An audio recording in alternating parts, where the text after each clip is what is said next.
name is Jesse, and today I'm going to be discussing why it's important that children have access to racially diverse books, and starting in their classrooms, into their libraries, and then finally into the stores where their parents are likely to buy these books.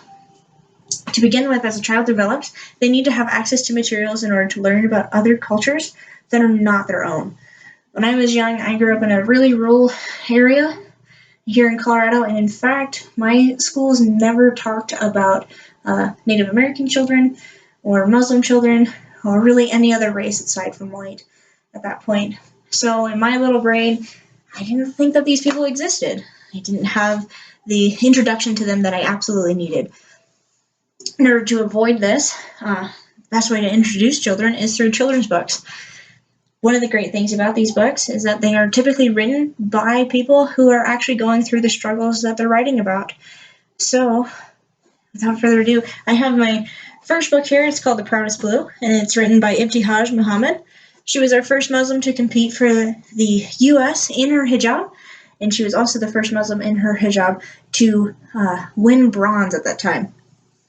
So she's already an incredible role model for children to have, just by having the bronze behind her. And with that being said, she wrote this book, and it's about two young Muslim girls.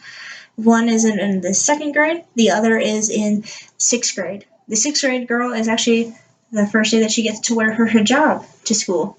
And her younger sister is absolutely ecstatic for her. She is so happy that she picks the blue color, which the younger sister says is the sky and the sea if there were no line there. So it's just an absolute gorgeous color. And during this book, you do get to see other children try to bully the older daughter into either taking the hijab off or saying that they would take it off themselves.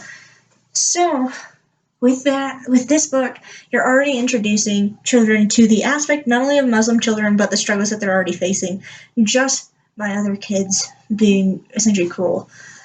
So after that book, I do have what's called Fry Bread, and this is by Kevin Mallard.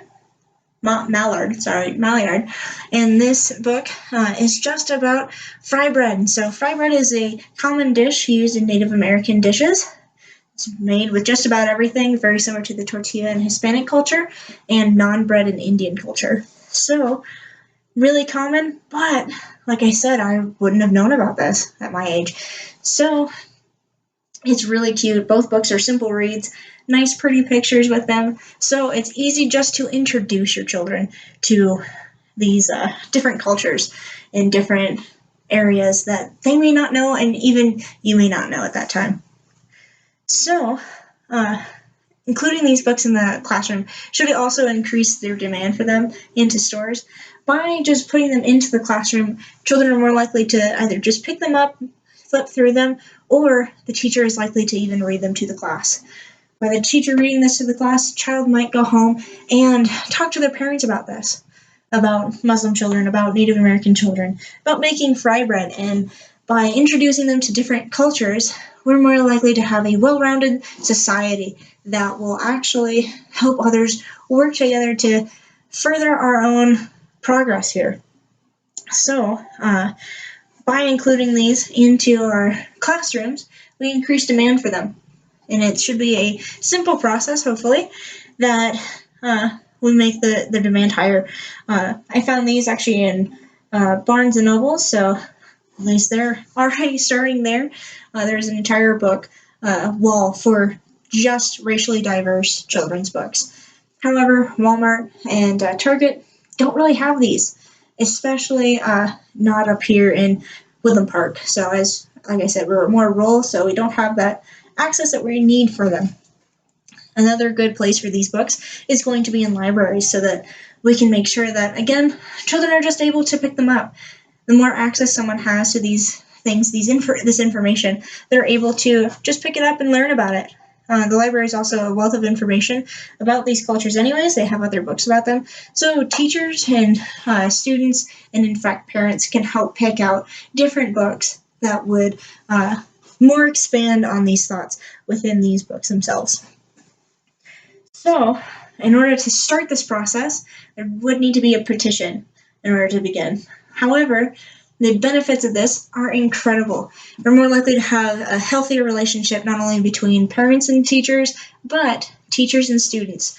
And these are very integral relationships that we need to maintain, and that we need to understand that we have to maintain these things.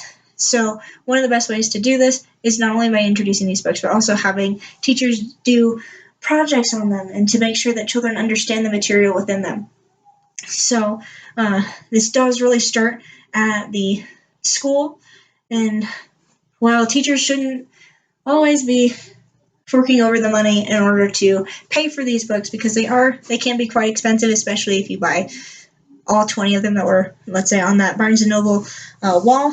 They can get really expensive. So it should be the school boards, their entire function should be in order to make sure that there's enough budget in order for the teachers to have access to these within their classrooms. Then after that, by just putting them into the classrooms, likely they're already within the school libraries there. With them being inside the school libraries, if, let's say, a child doesn't necessarily have access to it there, their public library may also have it, because, again, once you get that demand within the school district, the public library is likely to follow suit. Then after that, more and more parents are likely to not only see these books come home with their kids, likely some kids are going to ask their parents to buy these books for them to just keep. So by that, we're already increasing the demand that needs to happen there. So I hope that I have convinced you that we need to include these books, as, again, we need to make sure that students are able to understand different cultures aside from their own within their classrooms. Thank you. Bye-bye.